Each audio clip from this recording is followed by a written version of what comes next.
Hi, Zizaran here with another video. I'm going to react to the Last Epoch full Season 2 overview. I'm going to be pausing the video whenever I want to talk about something, so keep that in mind. But yeah, look at Judd. Look at Judd here.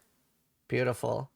There is a Last Epoch season release on the 17th. Very excited for that, so let's see full overview of what we're getting.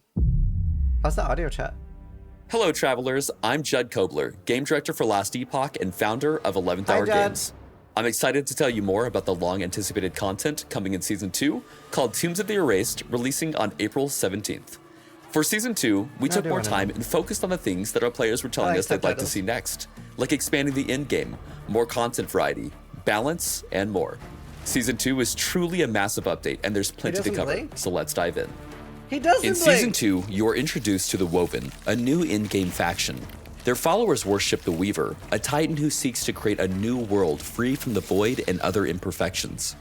When exploring the Monolith of Fate, you'll encounter procedurally generated tombs and cemetery side zones, in which the Weaver has been experimenting with souls and memories to make her new world. The Woven seek to perfect the Weaver's design by sending the traveler to the tombs and cemeteries to cull her flawed creations. These tombs. Do you know what? My instant feeling is just like, please, not a lot of backtracking. Do you know, I don't love backtracking in games. I don't love it. Tomb and cemetery side zones are the foundation for interacting with our new in-game systems in Season 2. Inside these zones, you'll find the Woven, who have captured souls for the Weaver and wrapped them in cocoons. Breaking these cocoons open will release the souls, which will then flee and possess nearby enemies. Possessed enemies gain new abilities and increased health and damage, and when slain drop Memory Amber, a new currency used in the Weaver faction. You'll want to collect as much Memory Amber as you can throughout the zones. Tombs and cemeteries will end with a unique boss fight that, if completed, will reward you with the ability to access the Woven Enchanter, which can enchant one of your enchanted class-specific idol with Weaver's Touch and using it with the ability to gain enchanted affixes. And we were able to do this over again, right? Like, if I don't get the one I want, I get to just do it again and again. Your class-specific idols. Yes. Chance to apply Frostbite on cold hit. Enchanting an idol via the Woven Enchanter will add a new affix of a random tier and an amount of Weaver's Touch. Weaver's Touch is converted to randomly upgrade the affix applied and or add an additional affix to the idol that can also be upgraded if there's additional Weaver's. Crit multi, rage gained per second while transformed. Ooh. Do you know, okay, I have said that I'm going Marksman, but there is a chance that I last minute pivot Primalist just because Primalist is the coolest class in Last Epoch. I'm probably going Marksman though, but like I love Primalist. Touch to be converted, much like the Weaver's Will mechanic. These may have up to 2 enchanted affixes total. This conversion of Weaver's Touch happens as you gain experience while having the idol equipped. The first enchantment of an idol is free. Re-enchanting the same idol costs Memory Amber each time and rerolls a new enchantment affix, replacing the previous affixes. To keep non-class idols competitive, we've added. Do you think that'll reroll the amount of Weaver's Touch on it too?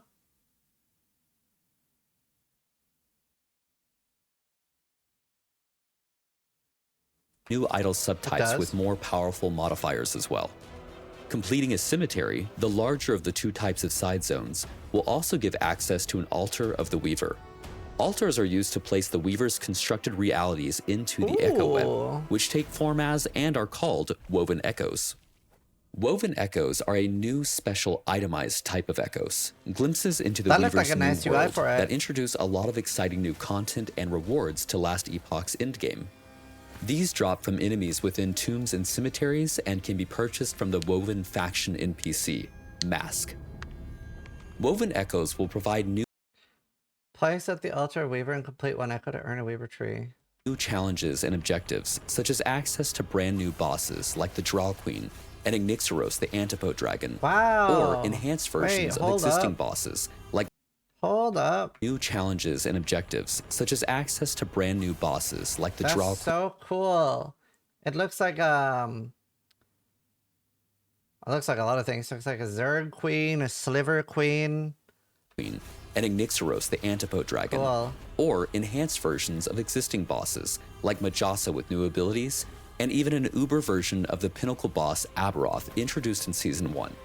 But beware, defeating Uber Aberoth is only accomplishable by the most skilled players and powerful characters in Eterra. Nice. There are many powerful rewards tied to Woven Echoes, such as... Now, if you don't know, if you didn't catch the announcement yesterday, I announced that with Shopify Rebellion, we're putting up a $10,000 race for Aberoth. So first to kill is $5,000. It's a solo account found. That's for PoE players. That's the equivalent of Soul Self on Hardcore. So it's 10,000 for top 5. So 5,000 then 3 or 2, something like that. I can't remember. Is it on normal or hardcore? Hardcore. 1% of players that kill Aberoth will kill Uber version. Yeah. I can't win. I made myself ineligible, even though I don't have any advantage. They said only one person on their team managed to kill it. Wow. Unique forges, I gave you an in-depth answer the first time you asked, Morty. giving you special ways to craft items not found anywhere else in the game. Access to new unique items only found by defeating these bosses, and even ways to accelerate in-game progression for alt characters by bringing a timeline's corruption up to match the corruption of another character's timeline. We'll go over some Woven Echoes momentarily. So far, there are 30 timeline. Oh, whoop. By bringing a timeline's corruption up to match the corruption of another character's timeline. Do you know, I think my ideal, I don't know how you guys feel about this, but my ideal corruption thing would be that corruption is shared between accounts, but let's say that my main character can do 500 corruption. That means that I'm allowed to do up to 500 corruption. That it just lets me choose, like a slider. That'd be nice. Yeah, between characters on the same account. So that like on my next character, I can be like, okay, well, I can only handle 30 corruption on this. So I just set the slider to 30. That'd be nice. We'll go over some Woven Echoes momentarily. So far, there are 37 different types of Woven Echoes being introduced with Season 2 and more to come. That'd be nice, let them know. Once you've found and completed your first cemetery, you'll catch the attention of Mask, the Weaver's High Priest, who will bring you to the Haven of Silk to tell you more about the Woven. +1 Weaver tree points. You can now purchase 3 Woven Echoes. 3, 2, 5. Well, the first ranks look a bit dull, but the tree might be cool. And then invite you to join them. Joining and gaining rank with the Woven will allow you to unlock more Woven Echoes and give you access and points to spend in the new Weaver's Tree. 7% chance for Sarek to join you, who fights alongside you and increases your gold drop significantly. The Weaver's Tree allows you to influence the encounters and rewards in the Monolith of Fate, providing more agency over your in-game experience. Some options include having a chance for Arena Echoes to be replaced with Super Arena Echoes, which contain champion enemies, or having items with Weaver's Will be rolled twice and keeping the higher value of the two. Or sometimes letting a Shade of Orbis ambush you in your echoes for additional drops and challenge. Wow. Some key nodes allow items and Woven Echoes to be imprinted into the tree, yielding different effects.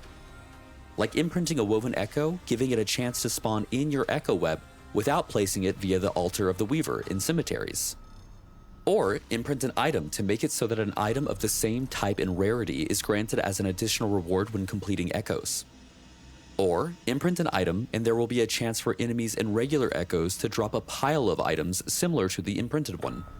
There are many fun and exciting options in the Weaver's Tree that allow you to shape your end-game experience and loot hunt. That's nuts. We can't wait to hear your feedback. Now that we've covered the basics, let's talk about a bit more of the interesting itemization and crafting options coming with Season 2, largely enabled via these Woven Echoes. In Season 2, we're introducing set item crafting, which can be accessed via the Great Bridge Woven Echo. Shattering a set item grants you 1 to 4 set Athix shards you can then use to craft your own reforged set items. Each set item is associated with one specific shard unique to that set item that when crafted onto an item makes it act as that set item. This means that you can craft your own reforged set items that count for the set's bonuses, and you can mix and match these by using the original set items together with the reforged set items. You can craft these onto different item subtypes. Only one type of set affix shard can be applied to any individual item, and this item cannot be used in legendary crafting via the Eternity Cache. We're also adding the ability to re-roll the legendary potential of uniques via the Farsight Turtle Woven Echo. The unique must have They at got least such one cool legendary ideas. Yeah, potential. this is such a fucking Rerolling cool the idea. legendary potential possesses quite a significant risk, as if the legendary potential fails to go up, it will instead Best go set down item all idea the in the way history to of zero. RPGs. I This is a agree. worthy risk, as many times to get an upgrade, you need to have more than one legendary potential. And even in the case that it ends up going down to zero, you can then attempt to upgrade it again via the Nemesis Egg, providing multiple new chances to turn an item that might not be an upgrade into an upgrade. In the Orden's Watch Woven Echo, you can replace attributes, strength, dexterity, attunement, or intelligence, with another, as long as the affix isn't sealed. This costs one forging potential from the item. The tier and roll range of the replaced affix will be preserved for the new affix. In the Gauntlet of Strife Woven Echo, you'll be challenged by a sequence of boss encounters, and by completing, you'll be rewarded with access to the Sacrificial Altar, which can be used to sacrifice a unique, legendary, Weaver's Will item or set item to re-roll the mod and implicit values of a matching item. The item being sacrificed needs to have So equal cool. or greater legendary potential or Weaver's Will. Oh, wait, Rune what? of Research and glyph values of a matching item. The item being sacrificed needs to have equal or greater legendary potential or Weaver's Will. Damn. Okay. Oh, that's rough though. So like if you want to divine a 3 LP item, you need a 3 LP item. Damn, that is rough. It would maybe make sense. It would make sense if it was one lower then. That's rough though. That means that you can never divine a 4 LP item.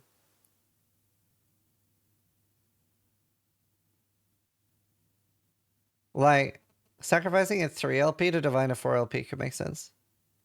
It's rough though. But yeah, I don't know. It makes sense. 4 LP are very strong. 4 LP isn't supposed to be fun at all. You're right. You're right.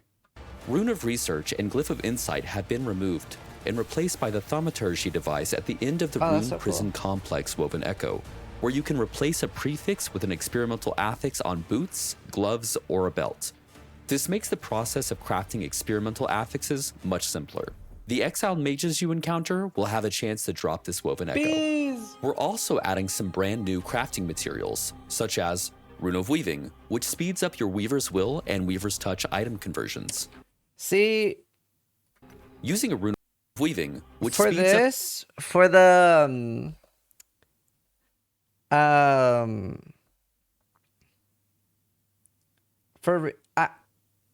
I'm not a huge fan of Rune of Weaving. I think Rune of Weaving is a nice band-aid, but I think what would be a nicer system would be like jumper cables. That like, let's say that you have like a Weaver's Will thing here, and you just attach it to the item that you want to grow. And it can be in your inventory as well, so that you don't necessarily have to wear it. Because like that was like the most painful thing about Weaver's Will. And like the Rune of Weaving is nice, but like it would be nicer if you just had a way to like Pokemon egg it, basically. up your Weaver's Will and Weaver's Touch item conversions. Using a Rune of Weaving will convert I some hope long Weaver's term they'll Will have another or one. Touch to add additional affixes or affix tiers, like you would gain by slaying enemies with the item equipped.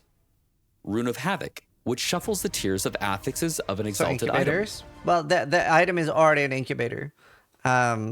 It's annoying that you have to wear it or use this rune. It would be nice to have a way to grow it without wearing it, without the rune. But the rune's a good temporary thing. Sealed affixes are unaffected by this action. For example, you could potentially use the Rune of Havoc to change Tier 1 strength This to rune Tier is so 7 on good. an item that had a different affix at Tier 7 previously. Rune of Redemption, which rerolls exalted affixes to other affixes, preserving tier and roll range. Again, sealed affixes are unaffected. Another crafting update we believe you guys will be excited about is when using the Eternity Cache in Temporal Sanctum, Tier 2 or above, you may now select one affix that is guaranteed to be applied to the legendary. What? About is when using the Eternity Cache in Temporal Sanctum, Tier 2 or above, you may now select one affix that is guaranteed to be applied to the legendary that you're about to create. Season 2 brings... Isn't that a bit too strong?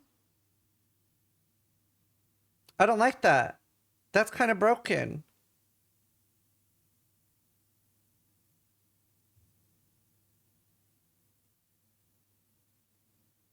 It's fair? How is that fair?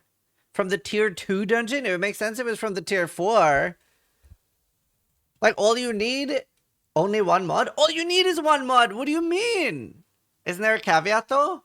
No? I also don't like it? Yeah. Everything in the game seems a bit too OP now? Damn, that's crazy. Don't forget, item level requires tier 4 dungeons anyway. Not for everything. I've had so many items I could do in the tier 1 and 2 dungeon. It makes 1 LP uniques quite good, at least. I think this is a bit too strong. Remember, you can't do Immortal ES builds anymore? I usually play Life anyway. How many red rings do you wish people to fail?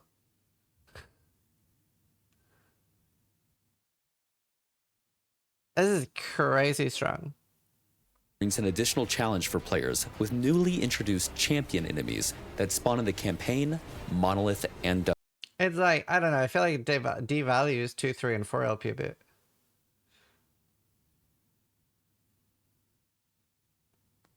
I don't know. Dungeon. Champions are Still didn't like powerful it versions either? of enemies with additional and altered abilities that spawn with 3 additional random modifiers, including 1 champion mod. They drop extra loot when killed and even have a small chance to drop much rarer loot, like a pile of unique items. Champions also always drop an item with a sealed champion affix that depends on the champion's mod. +1 shadow, 2% of current health converted to ward. Ward is so scary as a stat. 1 ward per active maelstrom.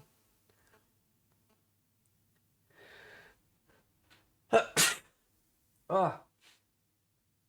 What's the last mod? one?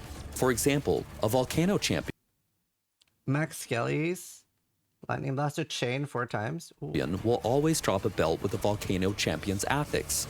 These mods have unique affixes rarely seen elsewhere and can be very powerful when used with the correct builds. We've made many updates to both the Monolith and dungeons. Monoliths have new objectives, like slaying enemies until a cocooned item drops, which is a unique item that has a higher chance to have legendary potential when identified. Cool. Or Wait, the what's need that to from? I didn't understand. Monoliths have new objectives, like slaying enemies until a cocooned item drops, which is a unique item that has a higher chance to have legendary potential. So that's similar to the map reward from Zana we had in PoE 1, right? Like just guaranteed unique item? When identified. Or the need to seal deadly void rifts that have begun appearing in the echoes. You can now reach empowered monoliths on alts much more quickly, as we've made characters in the same environment share Monolith of Fate timeline unlocks. We've improved arenas by having enemy waves spawn more quickly, and increased enemies' movement speed so that they don't take as long to reach you. And that could be so scary for hardcore though. Increasing their movement speed. Holy. Are we gonna just have like videos of streamers getting chased down and killed? Holy. And we've updated Echo Spire objectives after so that the spires are guarded by a mini-boss and only attack you once you've engaged the Guardian. This means that they will no longer shoot at you from all the way across the map. For dungeons, we're introducing dungeon charms, which can modify a dungeon run.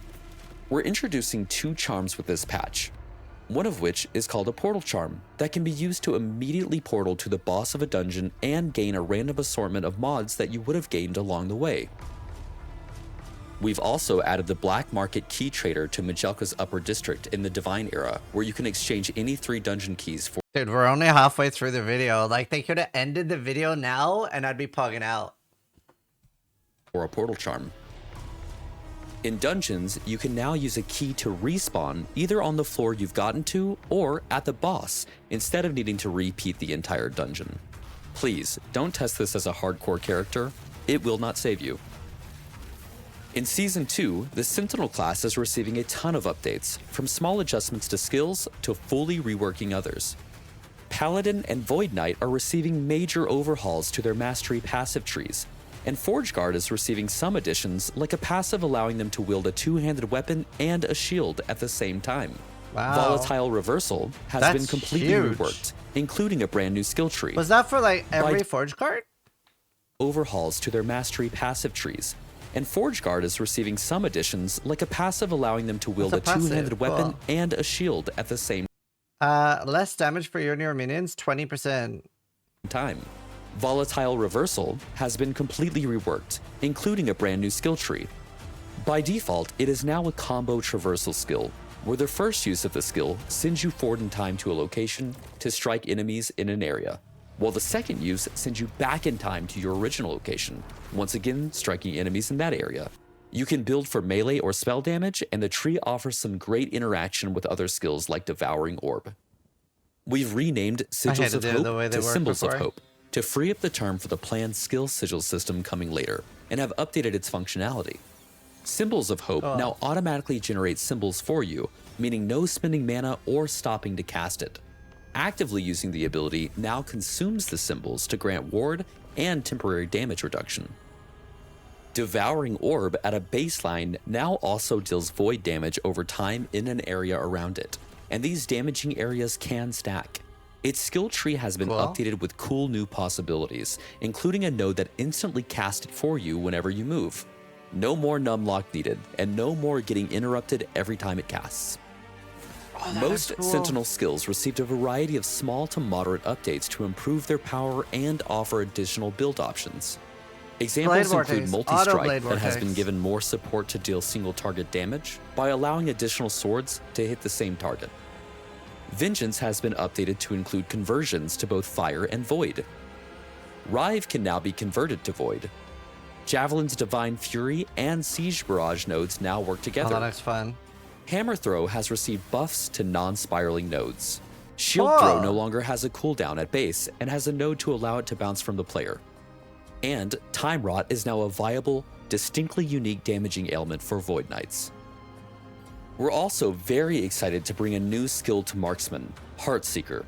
Heartseeker shoots a... No one's gonna play this, chat. No, I will do it, but I'll be the only one. Okay, I'll take one for the team. Nobody wants to play this.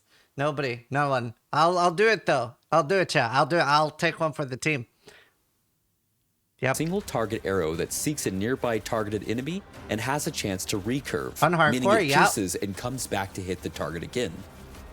When building for Heartseeker, why not? It looks cool. It's called sarcasm. Everybody's going to be playing this. You'll likely want to increase the recurve chance, allowing it to pierce and hit the same enemy many times. If the target is destroyed and Heartseeker would have recurved, it will instead seek another nearby target. Heartseeker's skill tree gives options to be converted to fire and cold, has lots of support for poison and bleed, can be used as utility to generate mana and different shrouds, and even to provide global buffs granting added throwing and spell damage. You can also remove the base functionality where Heartseeker seeks a new target after slaying the first, and instead turn those leftover recurves into puncture skill procs that fire towards nearby enemies. That is so fun. Heartseeker requires 30 points in the Marksman tree, and Hail of Arrows has been moved to the 35-point skill unlock slot. Season 2 is bringing quite a lot of balance changes. Health builds are generally more effective as there is much more access to health modifiers across the game. Must be nice. I want health notes in PoE too. Health affixes and health regeneration have been buffed, and health granted per level has been increased. Ward builds are still powerful, but outliers allowing for massive ward generation have been rebalanced. In general, many skills have received buffs, as our goal is to make many more builds viable for in-game content, and previous meta builds that were overperforming have been brought in line. Skills such as Black Hole, Elemental Nova, Tornado, Flurry, and Shurikens have had their damage effectiveness increased. We expect there to be a lot of new builds that players are excited to try out. I've always wanted to play Shurikens. Idle enchantments and new non-class specific Weaver idols will also raise the power level floor for all builds. I can probably level with shurikens until I do Heartseeker, no? Like shuriken until Heartseeker. That would be really fun. Many unique items have received a pass to help make them more useful. For example, Eye of Reen can once again be used with Warpath and other skills which hit with indirect attacks. Boulder's Wrath can proc Earthquake twice as much as before. And Stormbreaker can now gain Storm stacks instead of a small chance to cast Lightning Strike. We've also applied some quality of life updates to multiple skills, like Warcry's Berserk lasting 50% longer. Dreadshade no longer has a duration. You can hold 3 black arrows from Dark Quiver at once. And we've increased the amount of shortcutting you can do with movement skills by increasing the distance you Oh, that's so nice. can travel with them over gaps. Loot lizards will spawn a bit less baseline in Season 2, but there will be more scenarios. Hopefully a lot less. They were way too crazy. There were way too many of them. Where you'll be excited to find them, and you can also increase their spawn rate via the Weaver tree. In Season 2, we're introducing 25 new unique items. This includes 8 new Weaver's Will uniques and 4 early backer uniques. About half of these are tied to new tombs, cemeteries, and Woven Echo bosses, while the other half expand on the overarching drop pool. And there are plenty of additional improvements coming with Season 2 to be excited about. You can now respec your mastery for gold in the End of Time. The cost of respecializing your mastery is a lot cheaper in the lower to mid levels, so it's easier to experiment, but it increases as your character level goes up. I'm so happy that all my games now have Ascendancy respec. Like, I pushed for that so hard. In both games, I pushed for that so hard. I've been like, messaging the devs being like, Ascendancy respec's a good thing. Please trust. Like, the amount of players that dislike it are far outweighed by those of us that like it. There are definitely people that don't like it. There are a few of them. And I've talked to all 3 of them, and they'll be okay. They'll survive. Yeah, PoE 2 and Last Epoch now have Ascendancy respec. We're introducing a beta version of WASD movement. You can access this via the settings gameplay menu. We'll be monitoring player feedback on this implementation, and we're excited to hear your feedback. We have updated the inventory to have tabs to separate out keys and the new Woven Echoes. And we've also introduced automatic storing as an option that will be on by default, so that when you pick up crafting items like shards, they will immediately go to your crafting materials panel. Both of these updates make inventory management much nicer and needing to be dealt with. Quinn was so mad about that? Wait, what was Quinn mad about?